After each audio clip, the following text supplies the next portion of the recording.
गळ्याचा शर्ट आहे, फुल स्लीवचा शर्ट आहे. आता त्याची माप आपण घेताना कशी घ्यायची की हे जे शोल्डर आहे या शोल्डरच्या बरोबर मानेच्या इथपासून आपल्याला उंची घ्यायची.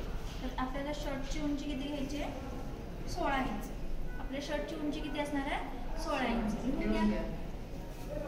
कळलं? उंची कशी घ्यायची शर्टची? जेव्हा तुम्ही बॉडीवरती मेजरमेंट घेता, बॉडीवरती मेजरमेंट घेताना सुद्धा तुमचा जो जी तुमची नेक आहे किंवा मान आहे त्या मानेपासून तुम्हाला कुठेपर्यंत शर्ट हवं आहे तिथपासून तुम्हाला काय घ्यायचं आहे शर्टचं फुल माप घ्यायचं आहे. त्याच्यानंतर तुम्हाला काय करायचं आहे शर्टचं शोल्डर मोजायचं. मग शोल्डर मोजत असताना तुम्हाला या टोकापासून ते या टोकापर्यंत म्हणजे शोल्डरचं जे स्लीव तुमची चालू होते आणि इकडे तुमची या बाजूची स्लीव जिथून चालू होते तिथपर्यंत तुम्हाला काय करायचं आहे शोल्डरचं माप घ्यायचं आहे. हे झालं तुमच्या कपड्यावरचं. आता जर तुम्हाला अंगावरती जर म्हणजेच माप घ्यायचं असेल तर तुम्ही काय केलं पाहिजे तर तुमचा हा शोल्डर मोजताना पुढच्या बाजूने शोल्डर मोजायचं नाही, पाठीमागच्या बाजूने तुम्हाला शोल्डर मोजायचं. आता जेवढं तुमचं शोल्डर आहे तेवढं ते माप घ्यायचं. ही झाली अंगावरची माप घेण्याची पद्धत. आता शर्टवरती पुन्हा बघा.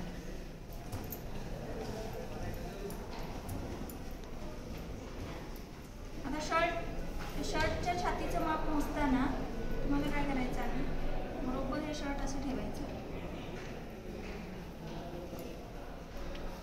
आणि जेवढी छातीचं माप आहे तेवढं घ्यायचं. आता हा जेंट्स शर्ट आहे लहान मुलाचा आहे.